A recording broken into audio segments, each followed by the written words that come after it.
Time. Hello, everyone. I guess we're live unexpectedly. We're just talking about the cards if they're in the right position or they're upside down. They should be fine. But hello, everyone. My name is Daria. I'm the community developer for Division 2, and today with me, Yannick, creative Hello. director for the Division 2, and welcome to Year 5, Season 3 Vanguard Livestream special report. And apart from the new season, we're also going to be coming back to Project Resolve, discussing some changes that were made following PTS feedback that we received, and showing you some new goodness.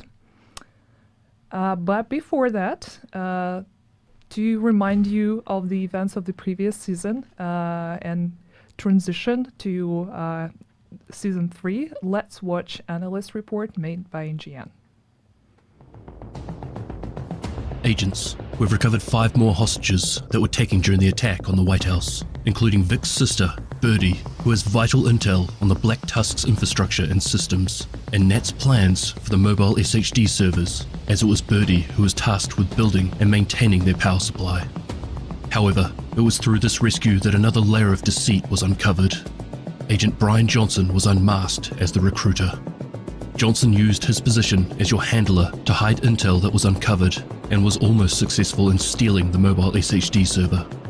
The revelation that hunters walk among the agents further divides the already fragmented division ranks, and Vic questions who else could be a hunter and points the finger at Kelso.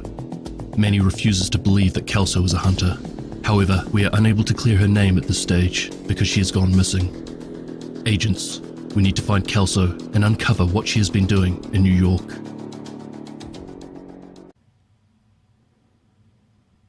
Thank you so much, NGN, for another amazing recap. And I think pretty much all of you already guessed that our main goal for Season 3 is to locate missing Agent Kelso. What is going on with Kelso? That's the question, right? You may remember from Season 11, we had the conclusion of Season 11 with the attack on the White House. And then at the end of that, Kelso said she was going to go to New York to check on Heaven and make sure that this settlement was secured. And well, we haven't really, talked about it or emphasized that, but she hasn't come back since.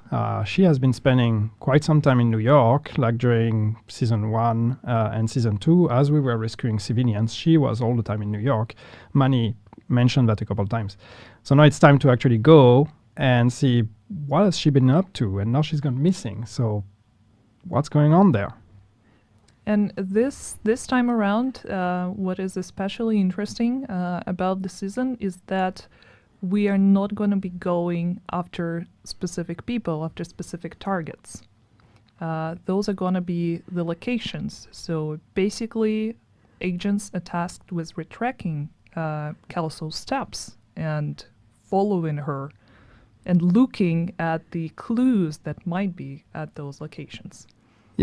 Yeah, it's just another twist on the manhunt formula. So, we used to have enemy targets. Then in the past couple of seasons, we had civilians to rescue. And this time it's going to be not direct targets, but it's going to be about investigation and retracing the steps of Kelso and finding out and catching up to her and understand what's happening here.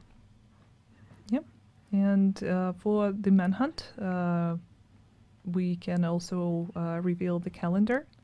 That is going to be, I would say, surprising, considering that some of the details we just gave out about the specific locations, but also about the apparel events this season.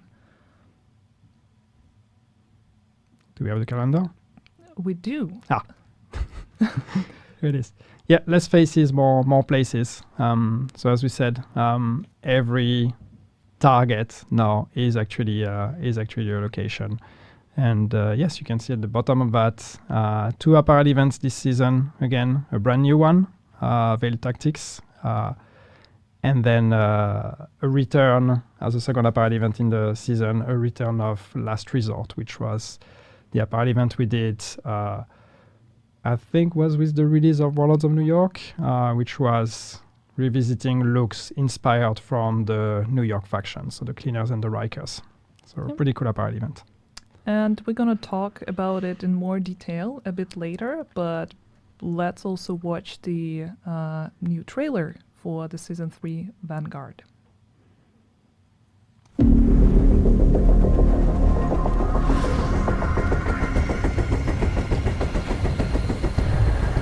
I trust Kelso. I don't believe she could be a hunter. But trust has to be earned. When we put it in the wrong people. Just look at what's happened to this country. Agents were trained to blend in, to hide in plain sight. How can we know their true mission? We can't survive without trust. I trust Kelso. But I've been wrong before.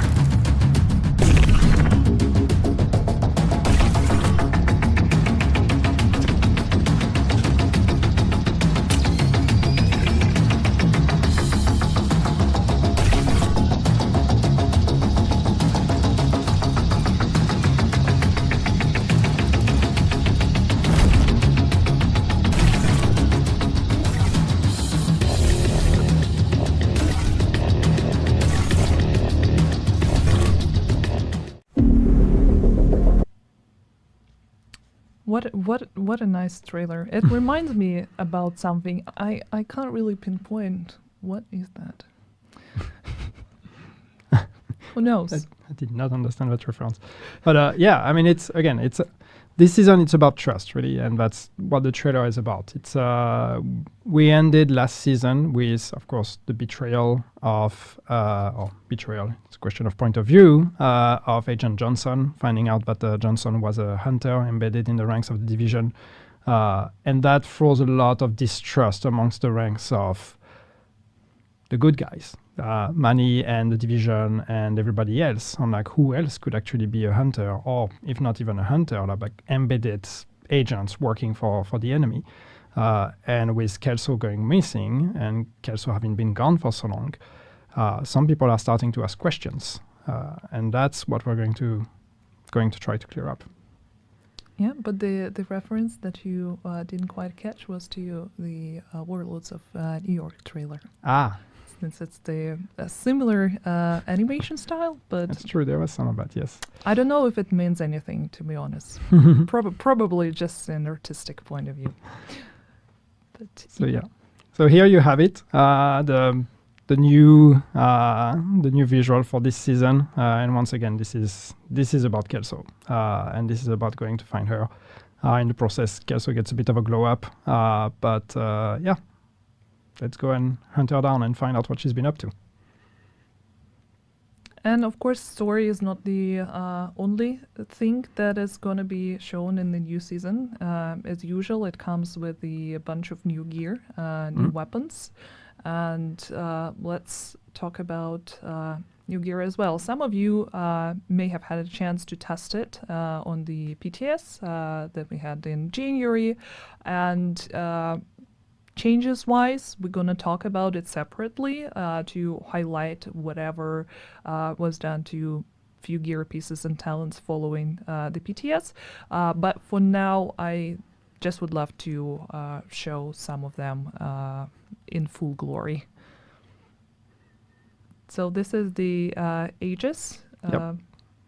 That's a new gear set. Mm-hmm. Looks very on brand for this specific season. Well, it's also a bit of a throwback of LMB looking stuff. Also, so for people who played Division 1, this is going to be a nice thing to be looking for. It has some pretty nice, dark and red tones, which were the colors of the LMB. I know they used white a lot as well, but their logo was actually a lot of black and red. So that was the inspiration here. And yeah, I think we have something that looks pretty cool. Yeah, and the logo is very easy to recognize. Mm-hmm. And of course, this season is a lot about enemy and aggro management and being targeted or not being targeted. So a bunch of the gear that we see in here or that we will see in this season is about that.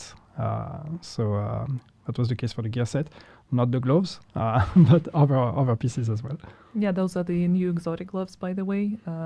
Wrecked gauntlets, they're called. Mm-hmm. Yeah, and these are about stability and weapon handling and all that. So it's a different idea, but it's trying to find some gloves that could be useful for people who want weapons to be easier to handle. I know it's quite niche, and we've heard a lot of feedback on the PTS. We fixed some issues with them. I'm jumping ahead because this is in the PTS part, but yes, it's a different thematic. Yeah, but also this time around we'll have a new exotic pistol called Mosquito. You can see it right now. Very, very beautiful short. Thank you, George. And also there is another exotic rifle, Vindicator, that is exclusive to Descent. Yes. And we're going to talk about it in more detail separately because we have a specific Descent part of the live stream. But yeah, to address the questions that we saw in the community, there was some confusion regarding this specific exotic weapon. Yes, it's exclusive to Descent.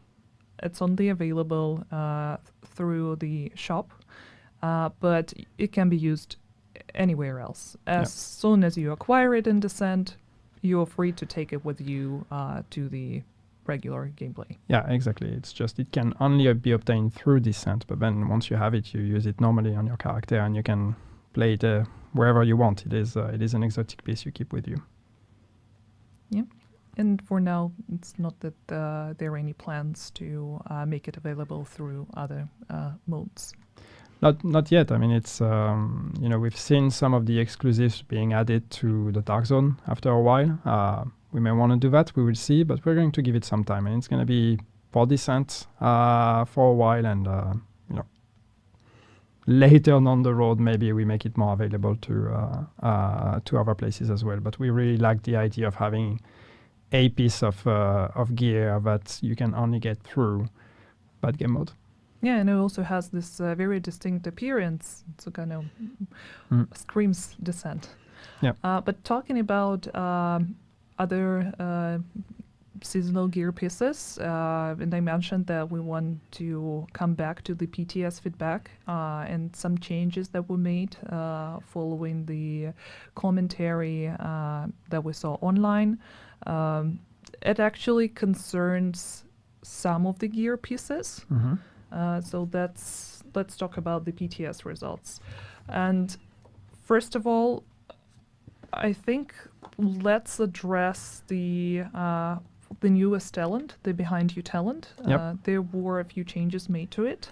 And first of all, starting with the 220 that is going to be released tomorrow, it only will be available and exclusive to rifles and MMRs. And this change in particular was made in alignment with the intended design. So availability on other weapons was not intentional, and we decided basically to limit it to MMRs and rifles because the talent was too powerful combined with some other weapons. Yeah, I mean, clearly the moment we announced it and it did not come with a limitation to specific weapon types, I mean, a lot of people just immediately identified that this could be a problem with paired with some weapon types. So it makes sense, and yes, that was kind of the intention to begin with. So yeah, feedback just confirmed our assumptions, and it was an easy change to make. Yeah, and also there is going to be the decrease in amplified damage, and you're probably better equipped to comment on that than I am. Yeah, I mean, I'm not going to do the math, but basically, there is a difference between damage increase and damage amplify in the game. And if you're not aware of that, well, this is you learning about it, and that's why we use those two different terms.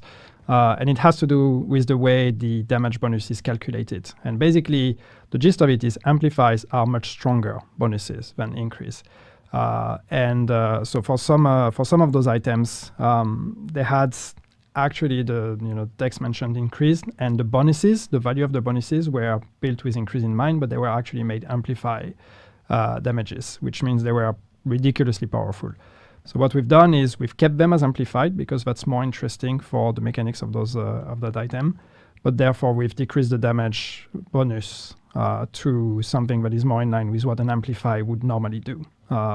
So ultimately, it's not a nerf. I know that compared to PTS values, it might look like a nerf, but this is an alignment to therefore reflect the fact that these are intended as amplify bonuses and not increase bonuses. Yeah, and I'm just going to mention it quickly that this change in particular would be available right upon the release, but the localization change that's going to highlight the move to amplify damage from the weapon damage, that is something that's going to come with 20.1. So the next smaller title update. But honestly, apart from that, this information was released as a part of the dev commentary following the phase 2. So if you want to read in detail and see the values and how and why the changes were made, you're welcome to visit our Trello board and find this information in the dev commentary. So basically, everything that we're reciting right now is not a new information. It was previously available. Just want to make sure that the wider community is also aware of the changes. And another thing with Ortiz assault interference, that's the talent from the Vindicator, the new exotic weapon available through Descent, the one that we showed right now. Also starting with the TU20 release, amplified damage going to decrease from 75 to 40%. Basically the same reason, and also localization is going to be updated a bit later. To explain why the values can be updated and localization needs to wait a little bit, basically this has to do with the builds and submission time, and sometimes the changes in the values. It's easier, they can be made faster than the localization because there are a lot of languages, they need to be updated. So, I don't know why I'm explaining this. The value is on the server, the text is on your client. And if we if we want to patch your client, we need to make a patch you're going to download, and that takes time because it has to go through certification and all that. Localization takes extra time. Changing a value is just a number we can change on the server. I'm oversimplifying it, and some devs might be having a heart attack here, but that's the general gist of it. So it's much easier. Or even if we change it in a game on the client, still we don't necessarily need to make to go through all the hoops of actually localizing and all of that. So yes, changing the value is much faster than actually adapting the text that has to go with that. These are some of the hoops of running live games. Still important to highlight, so the incorrect localization, incorrect text do not throw you off by seeing the difference between how the talent or the gun behaves compared to what it says about its supposed behavior. At least now you know. And the last thing that I think it's important to highlight, rugged gauntlets, the new exotic gloves. We also received some feedback about them, that some players felt that they're a little bit underwhelming, and the original intention was to give the talent stability and accuracy bonus, but since it's a PTS and bugs occur, and sometimes some features or some weapons, they end up on the PTS in their unfinished state. So it's not final, but that is what PTS is about. It's about testing. It's about understanding how well balanced different features and weapons are. So basically, due to this malfunction, we understand why it may felt that way, why it may felt underwhelming.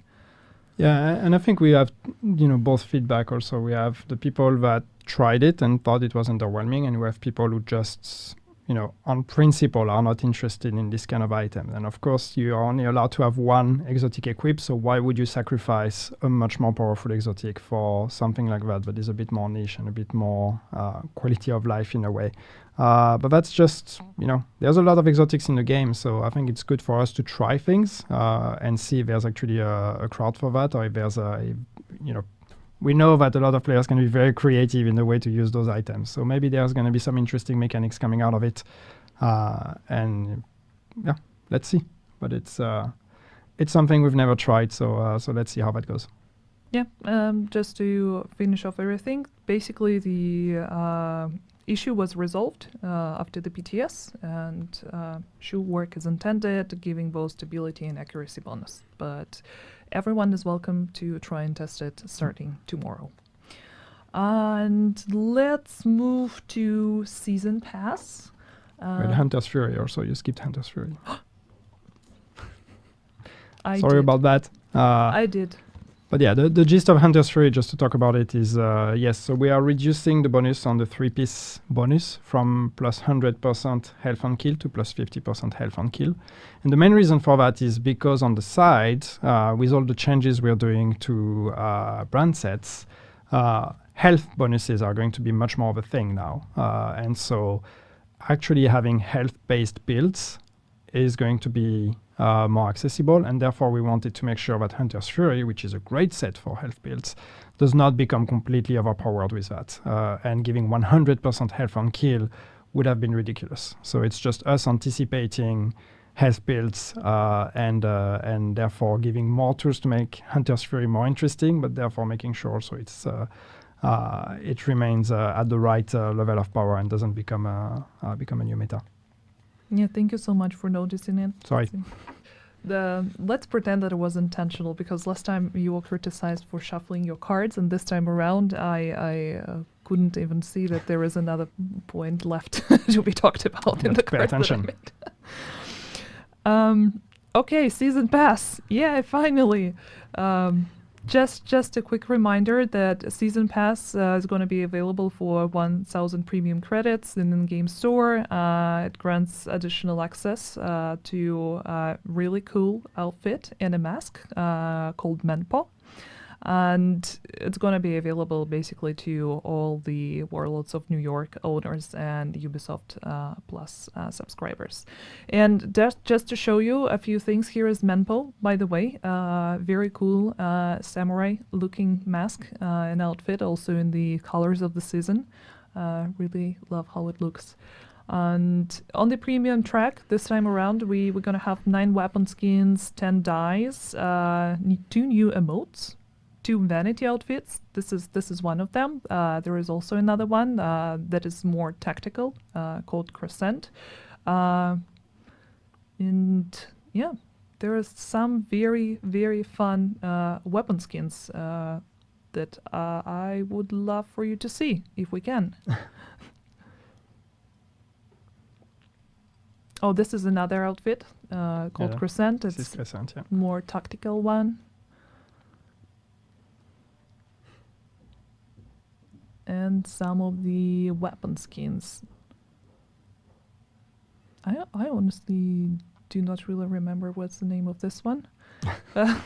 We don't have the names on the cards. So I'm really sorry, but I really love the look and somehow we don't know all of them by heart. We're so unprepared. This is a nice one. I think this one is called Business Casual, though.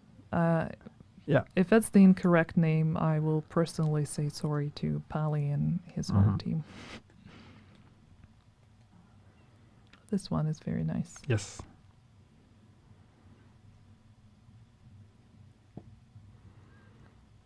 So yeah, Season Pass available for 1,000 premium credits in the store. That's something that you probably already know. And the last thing to cover for the new season for Vanguard is the Apparel Events. Yep. And as we mentioned it earlier and you saw on the calendar, we're going to have 2 of them. One is a completely new one, and another one coming back from year 2 season 3. Yes, the one from Concealed Agenda. Was it? Okay. Yeah. This is the new one. And this one features 4 new outfits. And fifth one is going to be a completion reward. And yeah, let's look at them. Yes, so this was the idea with this one of, we try to alternate a bit in the different styles and fantasies. So with this one, we wanted to go back to something much more military inspired. So there's a bit more armor plating here. This one is one of the heavy ones, so some shoulder pads, some, ammo belts here, and black and tactical, of course. So yeah, and then we have... don't know if we have videos for them. Yes, we do. Then we played a bit also with, with a bit more camo, with a bit more ghillie suits and things like that to use to try to create looks and styles we haven't had. So there's always room for more nice hoodies. But what about netted hoodies like this one, for example? So yeah, it's more military, more tactical, new options that we haven't made before. Once again, the team is having more and more fun playing around with what they can do in the game and creating new things. So this is pretty exciting to see all those new looks coming out. I think this one is going to be probably my favorite. Yeah, it looks very, very nice. This the true essence of camouflaging yourself. And then a bit more traditional, maybe, camo one and military one for people that are a bit more down to earth, but still nice looking, bit more, yeah. It's like Che Guevara aesthetic. Maybe a bit more detailed and a bit more slick compared to what those that we've done in the past. It's nice sometimes to revisit things that are closer to what we've done many years ago, but adding all the learnings and all the improvements and all the new expertise that the team has built. But at least now we have such a wide range and such a big variety of different styles. Like if you want to be dressed down in neon stripes and cat ears, we have something for you. But also if you're a fan of concealing yourself and proper camouflage, that Apparel Event is for you. Yeah, I mean, I don't think there's ever going to be one style that everybody is going to be, in love with and saying this is the one and we want only that forever moving forward. If there's that, sure, but I don't think so. So it's just we're trying to alternate the different fantasies and the different styles between the more tactical, the more agent fantasy, the more military, the more civilian, and sometimes some things that are a bit more out there, like we had with the Nexus, the one that we had last time. So we're trying different things, and hopefully, eventually everybody finds something that they like. When we were finalizing the results of the previous season for the fun stats, apparently the jean ramen, the cap with the cat ears, that was the most popular outfit item from the previous season. Cat ears. Cat ears. And yeah, the last resort, the Apparel Event is coming back from this. I think it was Concealed Agenda. It says so in my notes, so probably that is correct. Must be right. Yeah. Must be right. But then again, I was the one compiling the notes, so who knows? So Pastaria knew what she was writing. Anyway, it's from year 2 for sure, and this was built on the factions of Warlords of New York, as mentioned earlier. So there's 2 outfits, 2 Riker-inspired outfits, 2 Cleaners-inspired outfits. I think there's like 1 heavy one and 1 lighter one for each of those factions. So some really nice and popular pieces. So if you were not here when that Apparel Event was running a few years ago, well, now's your chance to catch up. I mean, not now, but this season. When is the heat wave coming back? My favorite one. Let's do a poll. Let's ask the community when they want to see heat wave come back. I know that it's one of those things that me and community we cannot agree on sometimes, but it was fun. I think it was very fitting for Washington. Maybe one day we could revisit a summer-inspired, beach-themed Apparel Event, but I guarantee you the team today would do something that would probably look a bit better. flip-flops for the win. One last thing to mention, it's not a part of the Apparel Event. It's gonna be one of the few cosmetic bundles, something new that the team is also working on. But this is what players have been asking for a long time, and basically all the outfits of Keener and his lieutenants gonna be available throughout the season. So you can buy the whole look. I don't know if you were a fan of, I don't know, Kajika or Dragov. Yeah, or Keener. You will be able to dress yourself up as one of the characters of Warlords of New York. These are uniforms, so they are complete looks. And they will be made available throughout the season on the store for you to purchase. And the idea is just, well, we're going back to New York. We're going to be trying to find Kelso, going through all those locations that we visited where we fought all those bad guys. So it felt like a right time to actually bring back those looks and, well, make them available. I'm so looking forward to Keener's outfit. But that's pretty much it about the new season, Vanguard. It's going to be available tomorrow, right after the maintenance. So we hope to see you in the game tomorrow. But that's not everything that we wanted to talk about this stream. The next big thing that we're moving to is Project Resolve. And since we already had stream where we covered pretty much everything regarding Project Resolve, there are still a few things that we want to either highlight or remind you about, or show gameplay to illustrate some of the new features that were added to the game as a part of Project Resolve, and talk about the changes that were made following two PTS phases that we had. But just to remind you about Project Resolve and what that is, we still have the video on our Twitch channel with the live stream with me and Yannick, and also the message from Yannick himself and our producer in Bucharest, Radu, where they explain what Project Resolve is and why it took us so many months to actually come to this grand conclusion. And I would just love to take a moment and congratulate the whole team on their hard work, because pretty much everyone, people were working tirelessly starting from August and up until this moment, bringing new features to the game, making sure that stability feels much better and there are less crashes. And those of you who tried the game on the PTS, you know that it really is true, and we managed to tackle a lot of things.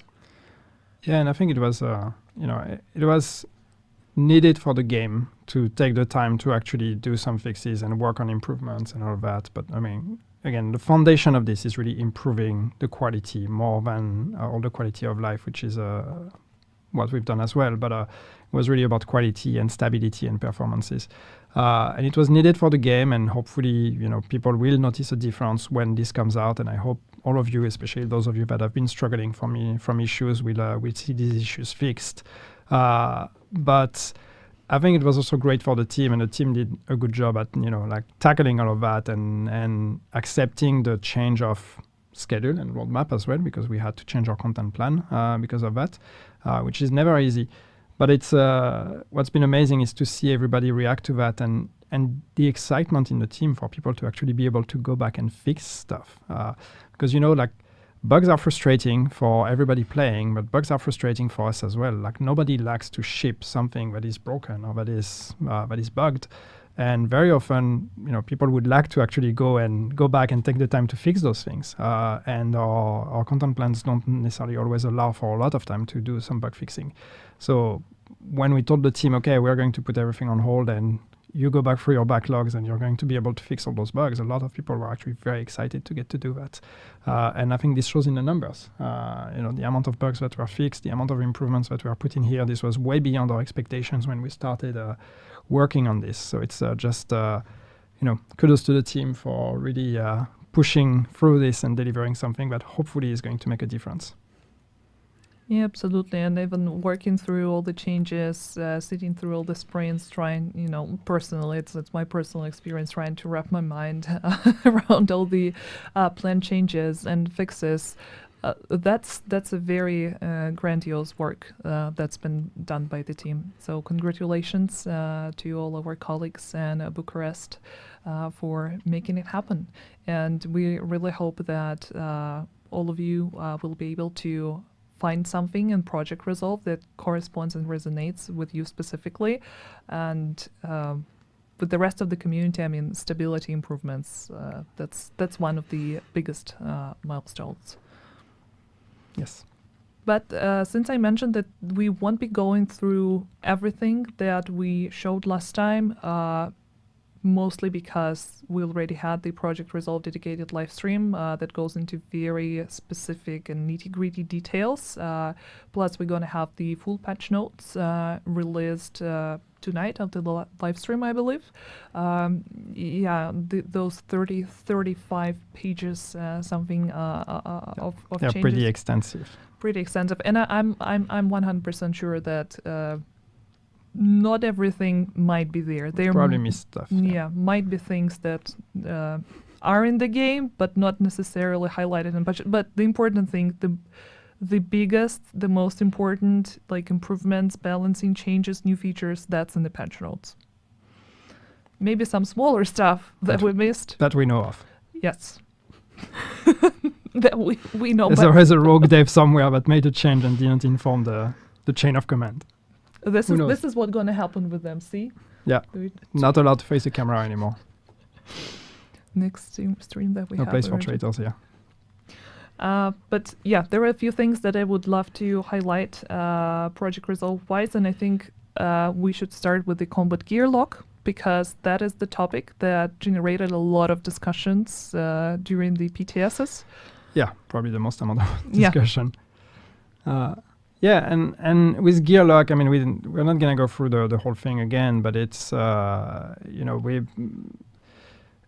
we thought it was an important change needed for the game. And I still believe, partially that this is an important change. But ultimately, I mean, the feedback has been very strong and very convincing that we need to find another way to address the problems we are trying to address, and something that is maybe a bit less impactful in terms of the many years of playing the game and habits that players that you have developed playing the game. So our intention was not to just completely change the way you think about your builds and you think about engaging with content, and we didn't want to limit the options. That wasn't our intention, and it's become clear that this change which we felt was fairly minor in terms of impact. We realized that actually many more people than we thought, like to be able to change their gear on the fly and during combat. So we put it back. You're allowed to, or we put it back. We removed gear lock, and so this is going to go back to the way it was. Well, to the way it is on the live game, basically.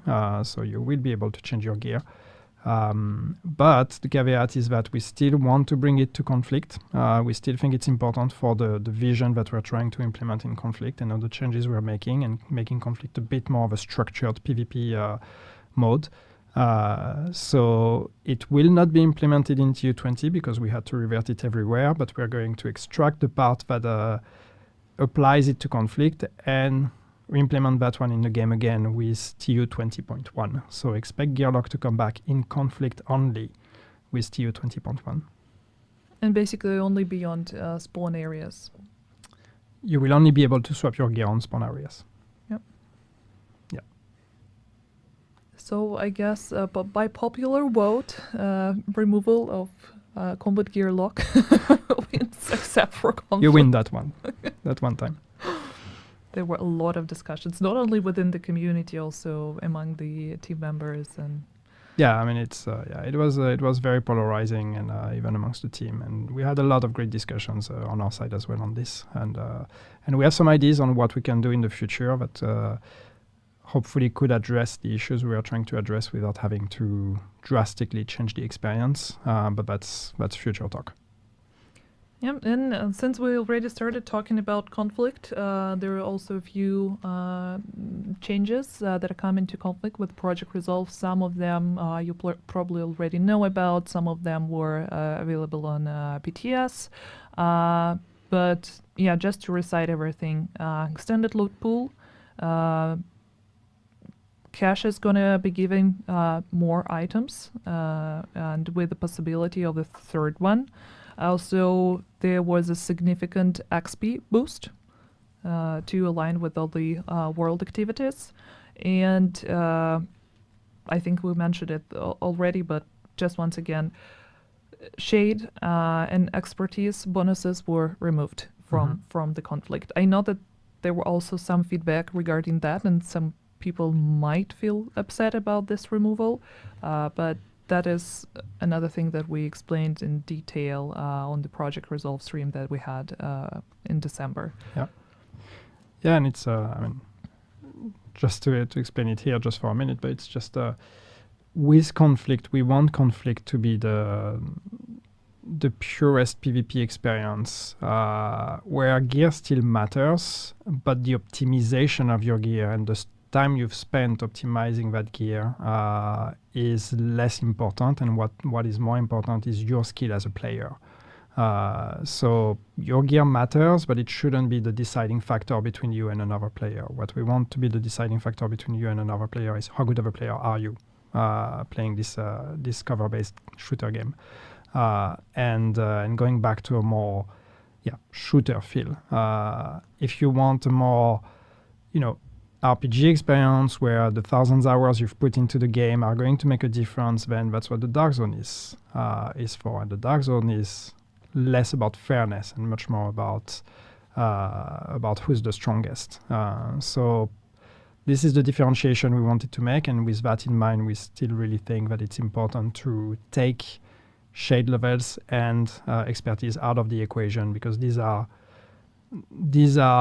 stats that are basically just increased by your playtime and the efforts you've put into the game. They are optimization stats that we think do not belong in conflict. But of course, that being said, we're still open to feedback, since these changes were only tested during PTS phases and with the PC community. Yes, and we know that it's only available to PC players. So please keep your feedback coming. It's still very important, and as you noticed with the example of the combat gear lock, even strongest opinions can be overruled by having enough feedback from the community. Well, and I mean, I don't want to make it sound like if you scream loud enough, we're going to change. But it's, we want to see it in action, and we want to see how people interact with it, and we want to see the conversation online between people and see the pros and cons and what the vast majority of people think. So yeah. We put it out there, and of course, as everything with a live game, nothing is ever set in stone. We can always keep tweaking and keep modifying in future updates. And with conflict, we will keep working on it and improving it anyway. So yeah, we're not going to just put this and say, okay, our work is done. There's more things we need to look at. But that's also the gist of the Project Resolve. Like, it's not a singular update that happened once and it will never be touched again. Yep. No, it's like a continuation. It's a process. And there are going to be changes and adjustments following this release as well. And of course, we're going to keep you informed and as much as we can. Talking about other changes, because I think we cover pretty much everything conflict-wise. There is also Dark Zone that I would love to mention. For the Dark Zone, there were feedback and discussions regarding the rogue activation timer, and it was also changed. Now it's going to be 3 seconds. Yeah, so this is the sweet spot we think we've landed on with the PTS, and the idea here again is to I said earlier the dark zone is not about fairness, but we still want to make sure that players have an opportunity to react when someone is going rogue, and that is just for non-invaded dark zone, by the way. For invaded dark zone, the timer remains at 0.75 as it is. So it's also bringing some differentiation between invaded and non-invaded. So if you're really after the tough, hardcore dark zone experience, invaded is probably more for you. But we wanted to give a bit more of a chance to react, and we don't want. It's not that we don't want players to go rogue in the dark zone. It's just we want that to be a strategic decision you make. So you need to to commit and to really. It can't be just something on just in the moment. It's something you need to find a space. You activate your rogue timer and then you come out again and know you're rogue. Once again. We'll see how that plays out on the game, and we'll adjust if needed. But yeah, we're pretty happy with this one. And another thing to quickly mention that also the first rogue rank duration was increased from 20 to 30 seconds in alignment with the previous change.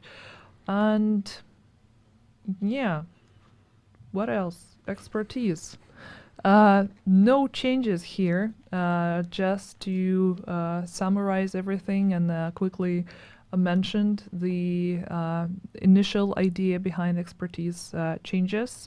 The costs were lowered to make it more accessible, and the feedback was good, but that's what people wanted for a long time, I guess. It's less grindy, it's faster to progress through levels, so what's not to like here? We just wanted to make expertise a bit more accessible for more players and make it less of a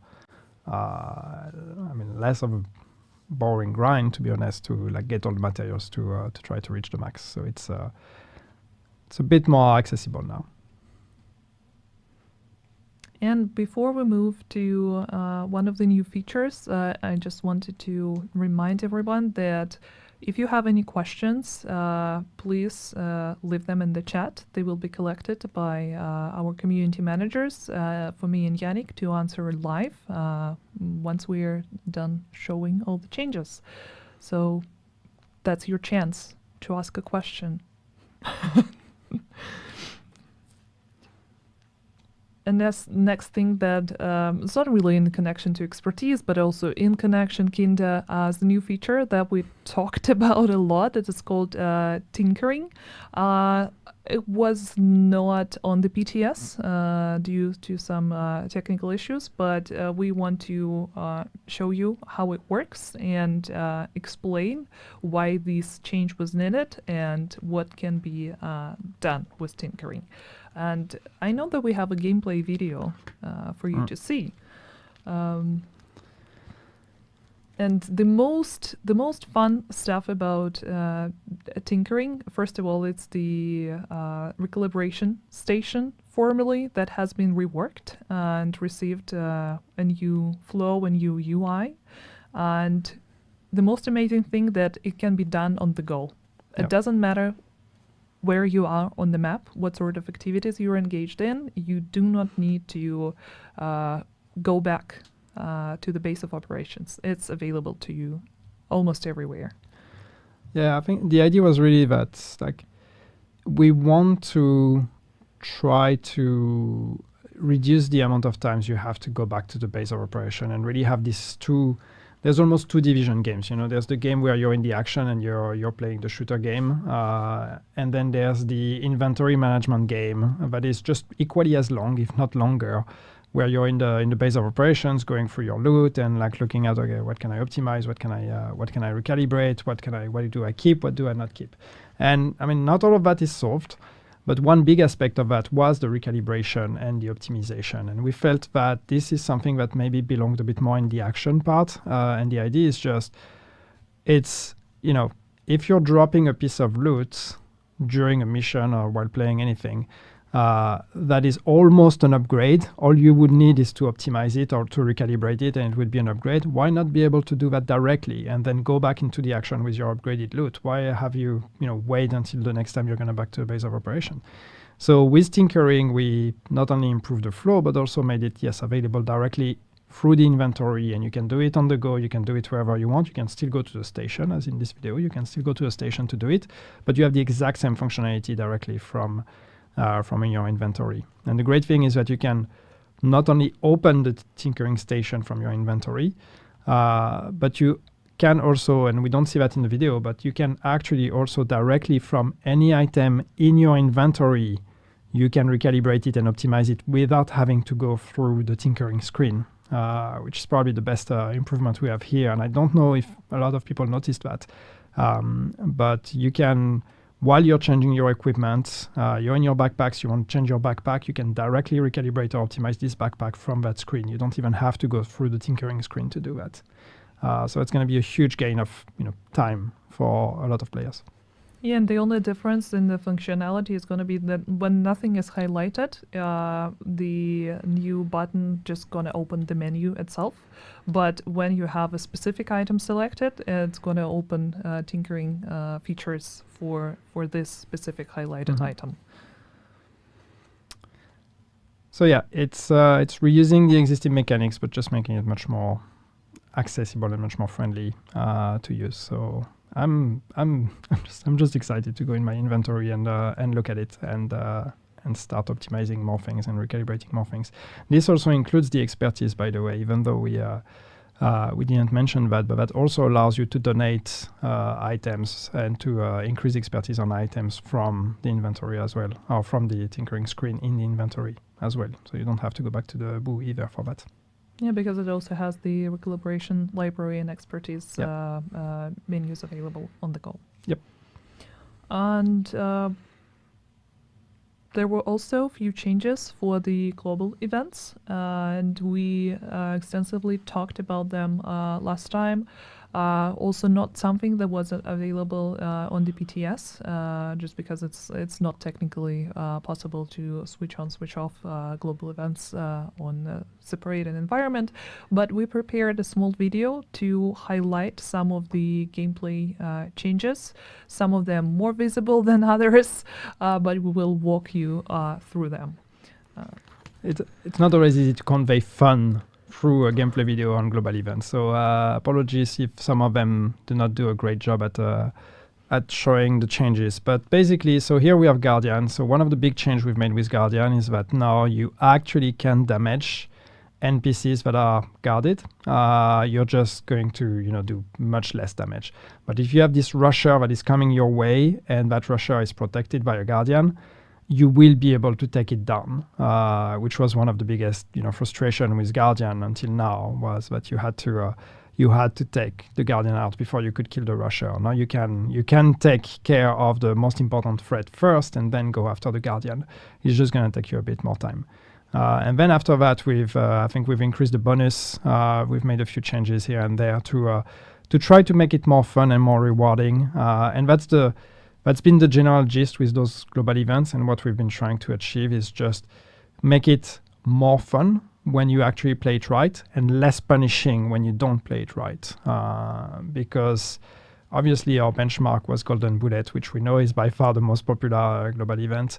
But it is popular because it is very straightforward. It's like, shoot the right NPC and then you get a buff, and then you're just going to, be godlike for the duration of the buff. And we wanted the other global events to be a bit more on par with that philosophy of like, just do the thing and then have fun. If you do it wrong, it's fine. Try again and have fun. No reason to punish you. Yep. So for Hollywood, triple the explosion. Yeah, Hollywood is just bigger explosions because that's what it's about. And also the big change we've made is because it is a global event that is about explosions and about your signature weapon. That's actually the global event where you should be able to play your signature weapon the most. We've made it now so when you're killing NPCs, you can drop signature ammo directly on your location, so you don't have to go there. It's much more generous in signature weapon ammo as well. So it's really the one where when you play it right, you should be able to keep your signature weapon up for a much longer duration. So it's really the Rampage global event where you're just dealing explosions and using grenade launchers or flamethrowers or whatever from all directions. And and yeah, just blow stuff up. And then after that, I don't know which one we have. Next one is what going to be. We'll wait for the Let's find out. Polarity switch. Polarity switch. Yay. Yeah, so polarity switch is, there's two things we wanted to do. And this one was one of the examples of a global event that can be punishing when you do it wrong. Because here it was, you have to respect the polarity of the NPCs, but if you shoot the wrong NPC, you lose your buff. And that can be punishing really fast, or not punishing, but at least frustrating, because your polarity changes when you reload, and so you're not always in control of what polarity you have, and you think you have the right one and you have the wrong.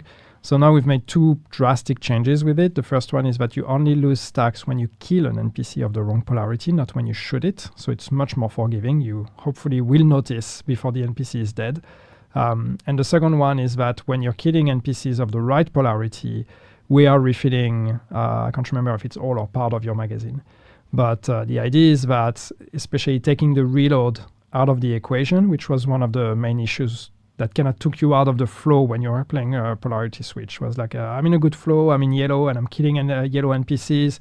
But now I need to reload. Now I'm blue, but I was preparing for this. And so now it's, hopefully the flow is just going to feel a bit more natural and a bit more fun. And also the stacks were lowered from 5 to 4, and the bonus per stack was increased to 25% from 20. Yeah. So actually stacks are more powerful, and it's going to be easier to reach max stacks. So it's also going to feel a bit more snappy. What's next? It's like a chocolate box. Shade exposed.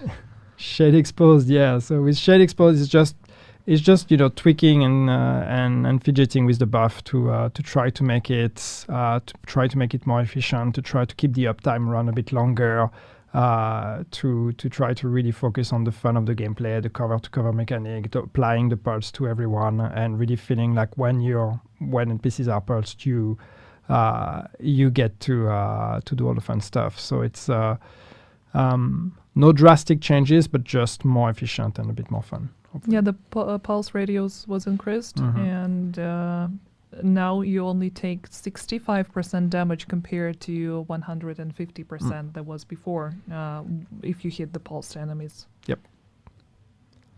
And the last one, finally, reanimated. reanimated. Reanimated is just...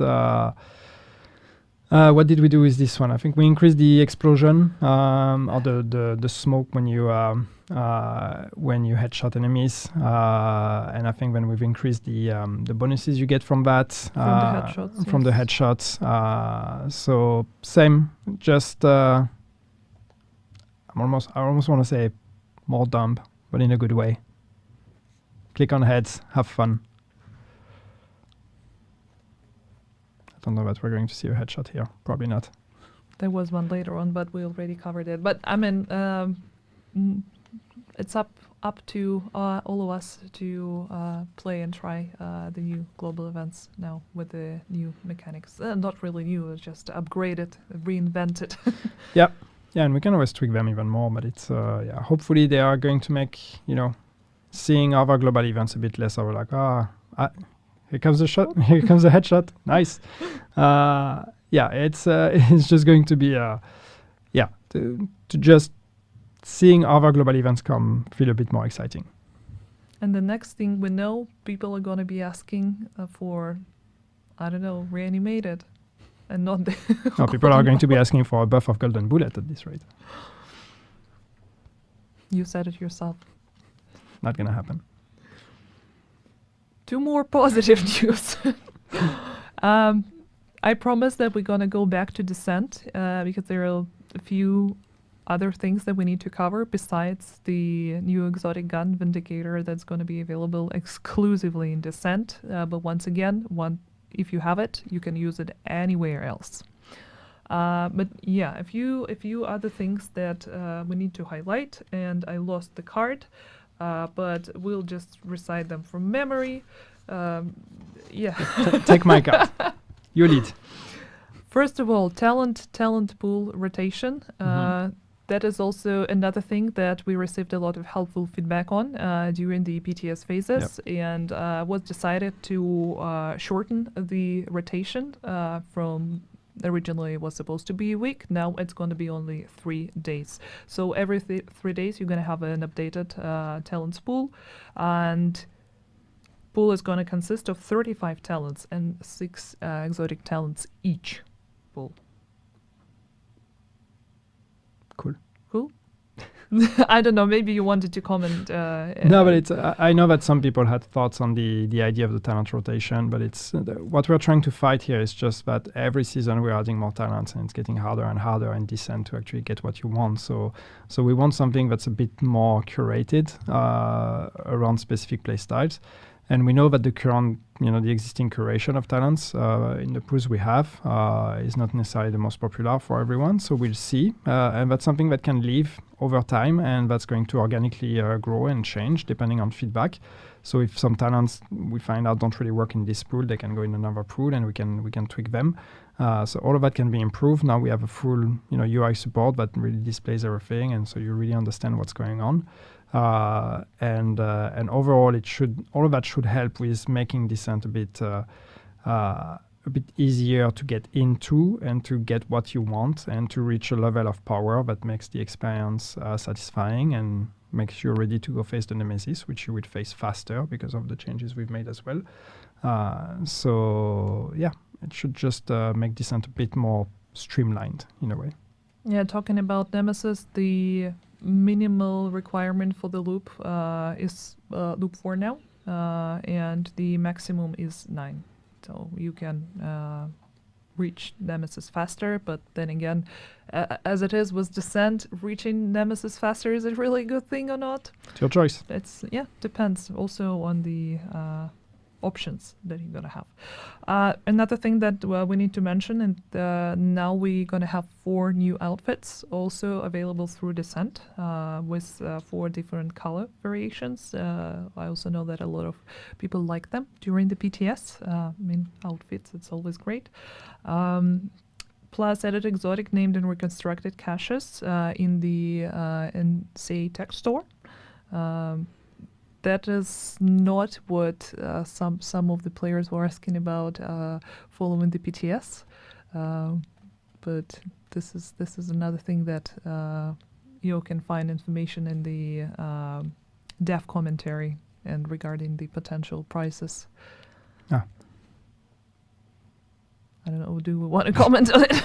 I'm not sure what you're talking about. So okay, let's just skip it then. Just a brain fart. It happens. And also decrease the requirements for rewards from 1 to 5 loops, and you will be able to receive more loot caches and rewards for completing the same number of loops as before. Yeah. So again, it's just going to be it's going to be a bit faster. It's going to be rewarding. There's more things in the store then that is or in the shop that is connected to Descent. Yes, some of the prices might be might be debated, and but yeah, we have more options now, and once again, we'll look at the economy of it and we'll make adjustments if needed. Yeah, I'm just going to remind about the changes that were made previously that you also can find on the Trello board regarding the percentage chance of dropping specific caches, and also Nemesis cache that is now much easier to obtain than it was before because it's a 50% chance. But yeah, there is the Vindicator again. Looks cool, only available in Descent. Not going to be dropping anywhere else anytime soon, but the price is very affordable, and yeah. Well, it's predictable. That's the most important thing, because you can get it on the shop as well. So it's the good thing with this is it doesn't have to be a very low drop rate, and you have to grind the mode and again and again and again for 8 chance to get it. There is a predictable path to it. So you just you get the currency and you can save up to eventually purchasing it. So if you really want it, you can be confident you will be able to buy it eventually. And I think that's pretty much it for Descent regarding project resolve changes. But we still have a few more quality of life updates that I would love to highlight. And we'll probably start with the skill modes because there is a new system, duplicate removal for skill modes. So do you want to? Yeah. So the idea with skill modes, and that's one step in that direction also of trying to make inventory management a bit less cumbersome. But with skill mods, what we've decided to do is that you can only have one copy of each bonus. And so now when you drop a new mod that has a better roll on that same bonus, it's just going to upgrade the one you have in your inventory and auto-deconstruct and everything. So basically what that means is that you no longer need to hold on to 3 copies of the same bonus and then go back in your inventory and be like, wait, which one is the best? But which one do we have equipped and what's going on here? The game is going to do all of that for you. So you just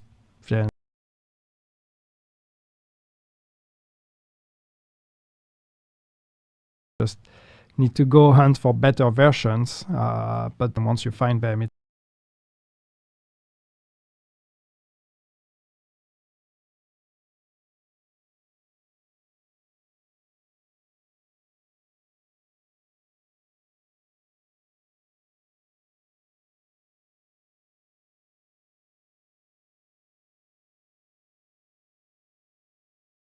it's all going to be updated automatically.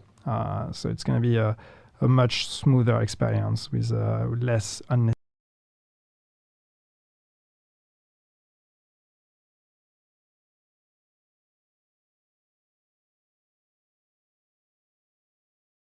Construction is also going to be automated depending on that was deconstructed.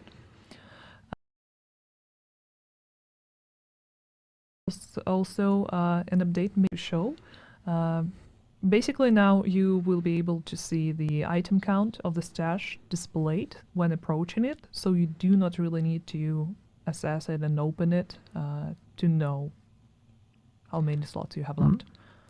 It's a small touch, but it helps. So you just as you walk to it, you get a direct indication of how full it is and what's in there. So these are the small things that when you add all of them on top of each other, it just makes the experience a bit removes some of the friction of the experience. So isolated, maybe not a huge change, but it's a nice touch. No, or when you're passing by, for example, and just catch a glimpse of it, also a good thing to have. Yep. One last feature that I wanted to highlight, and I saved it for the very end. There is going to be a new vendor added, not starting from tomorrow. It's going to be also 20.1, and this is a textile vendor. His name is Danny Weaver. Yeah, and so this is finally a vendor that's going to sell you stuff for textiles. So it's for those players, those of you, you know who you are, who are sitting on a lot of textiles and have nothing to spend it on. And we want to make textiles a bit more interesting. So now you will have this vendor that you will need to locate in a similar way to the way you need to locate Cassie Mendoza. He's called Danny Weaver, and as you can see, you can buy caches for textiles. Those caches are on a limited stock, so you cannot buy an infinite amount of them. You will be only able to buy a certain amount per rotation. So don't go out there expecting you're going to be able to spend hundreds of thousands on unlimited exotic caches. There is some limitations here, but at least over time, that becomes one of those things you do on a regular basis of going to check the stock of that vendor or buy the cache and then come back next time. Yeah, this specific vendor would not be shown in the patch notes for tomorrow since it's 20.1, but once we are there, we'll update information about the rotation and all the stuff that you can get from Danny Weaver. I just love that his surname is Weaver. Very on brand. Sometimes we're just incredibly creative. What was it, Lauren, who came up with the idea? Hello, Lauren. That's almost it. A few other things that I want to mention before we move to answering your questions. Just a few quick things. With the project resolve, we also added a few new commendations for the Paradise Lost incursion. All the details you will be able to find in the patch notes after the live stream. So don't miss it. It's going to be on our website and all the social media, the usual stuff. Just one comment on this is just that. Okay, it's commendations on the incursion, and what's the big deal? And the big deal is that we can do commendations again. We relearned how to do that. And I know that some of the new commendation hunters have been asking for that for a while, and we've released a bunch of content with the game without commendations. So we're going to try to, retroactively start adding commendations to content we've released. But you can, hopefully you can expect that moving forward with new TUs, new commendations are going to be added, and this is going to be a thing again. Yay, new patches. Fun. Another thing about the projects, also that is something that we talked about a lot during the previous live stream, but there was one change made since then, and in the reward pool, you're going to have 1 exotic component for daily projects and 3 exotic components for weekly projects. All other stuff remains unchanged. The full details in the patch notes again. And one last thing, since there were a lot of balancing changes made, and that's not something that we covered specifically in this live stream, but status effects, talents, weapons, gear sets, some of them underwent a lot of changes. And in response to this, we decided to wipe out the leader sports. There are a lot of them. Not all of them, but a lot of them. A lot of them, yes. And some that I need to mention, the Keenly College, Strongholds, Raids, Standard and Invaded Solomon Group. We do not have the full list yet. It's just for the general information, but yeah, it's just some of them are here since the launch of the game and have never really been purged. So we felt that with Project Resolve it was time to actually do a wipe on them and start fresh to really try to highlight the performances of our current players and remove the pollution we've had from the past with some of the abuse and exploits and even not necessarily pollution, but even old achievements that have been made by people who no longer play the game. So we thought it made sense to wipe a lot of the leaderboards in the game. And again, we'll get the full list and give that to you so you can see which ones are and which ones are not. We're trying to be respectful of some of the best achievements like raid leaderboards and this kind of stuff. But yeah, like mission ones and like specific activities will be wiped. And that's something that we can consider moving forward, potentially, to do that on a more regular basis as well, to make sure that we keep the leaderboards actually up to date with the players that play the game today. And if you didn't make it this time, maybe next rotation, you will have a chance to top it. Yeah, thank you so much for the clarification. And now it's time to move on to some of the questions that we received in the chat. If you still want to ask a question, there is your chance. Community managers are updating the Q&A list for us to look at, but we'll start with what we have right now. I'm just going to do that very carefully. Probably not. And the first question is about leaderboards. Is there any chance we can get new leaderboards, like the Year 1 board for Dark Hours? New leaderboards, yes, we could potentially add them. The thing is, they were pretty much left as an afterthought because we were not maintaining them and purging them. So now that we are starting to, we are doing a wipe now, and we will see how that's received and how that helps with the game, and and how all of you will engage with that. But moving forward, that's our intention, to make the leaderboard game a bit more fresh and a bit more interesting. So, adding new ones is not off the table either. Will the recruiter outfit return? I think that's something that we confirmed online, but I'm going to repeat it for everyone to hear. Not anytime soon, but this is not off the table. So there is a possibility. One day. One One day. day maybe. When the Vindicator will be available in other sources as well. No, but yes, I mean, it might, but it's, yeah. We're going to give it some time before it comes back. That looks so good.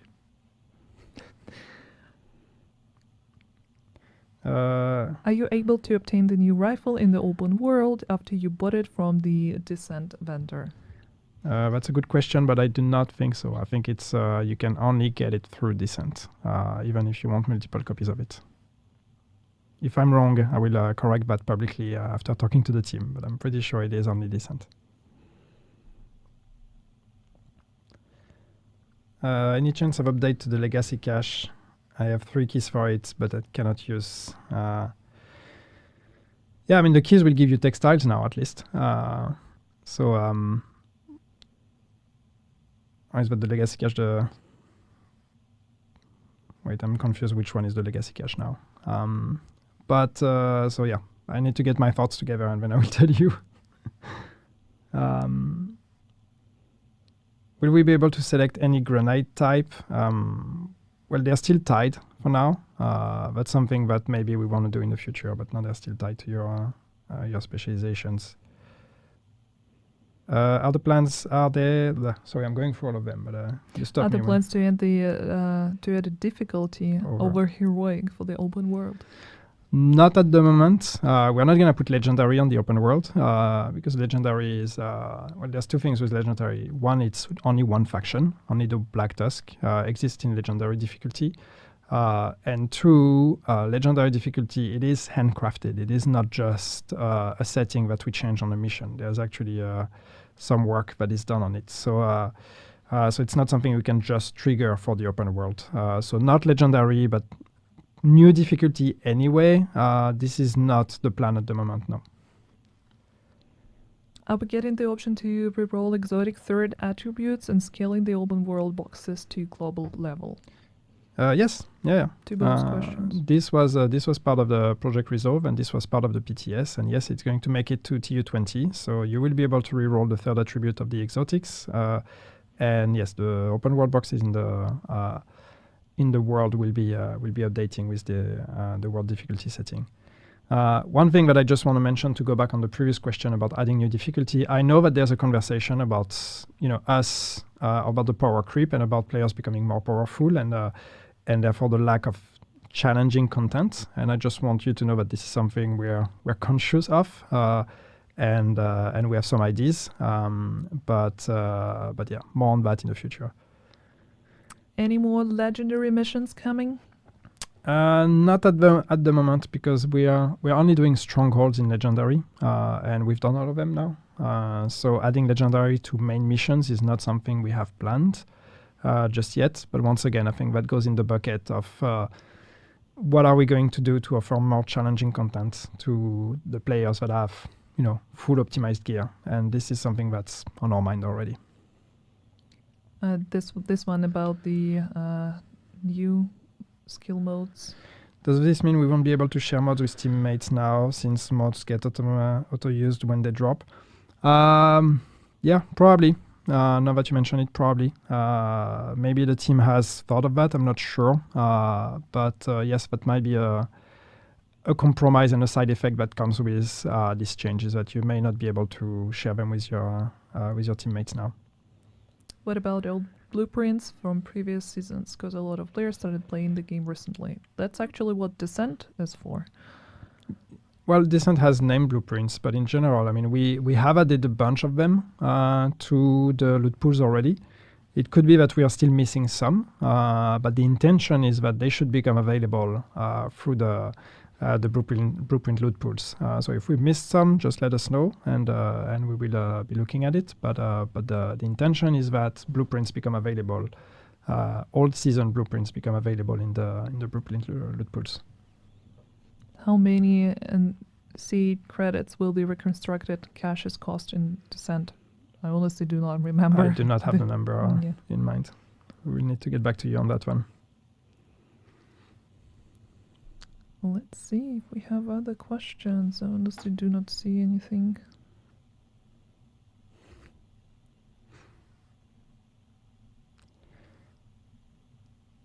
That one last chance. One last chance. Counting 2, 3. I'm sure there's more questions, and poor CMs in chat are like, wait, no. But again, I mean, as usual, if there are more questions, you know where to find us, and everything will be clearer tomorrow when the update comes out. Well, fingers crossed, it's a smooth launch. But yeah, if there are more questions, we will be here to answer them. Yeah, so I guess we're done. The monitor turned off. Yeah, our feedback monitor turned off, so we have no idea what's going on screen. So hopefully you can still see us. Or at least hear us. But we thank you for sticking with us and listening to the live stream. Thank you so much. Thank you, George, for coming and turning on the screen, trying to be discreet and not be on camera. Here we are. It works. And yeah, once again, thank you so much for tuning in. It was a pleasure once again to talk through all the changes and highlight them. The team made a tremendous job making sure that all these changes come to life. So huge kudos to everyone in Bucharest and all other locations that worked and still working on the Division 2. And yeah, hopefully we did it some justice by mumbling. But yeah, it's hard because we already talked about all of that. So it's like, it's cool because it's coming and I'm excited, but actually, Season 3 and U20 and Vanguard, whatever we call this thing, and Project Resolve, all of that is coming out tomorrow. So that's, it's great that it's finally out there, and I can't wait to play the game myself and see how everybody also is going to react to that. But it's also hard to do another stream and talk about it because we've had that already. So I hope that we still had the energy. It didn't sound too much like a repeat. But yeah, I'm really excited for tomorrow. Yeah, likewise. And yeah, thank you so much again. We're going to watch the new trailer for the Season 3 Vanguard, and I guess see you in Washington, D.C. And thank you. Thank you.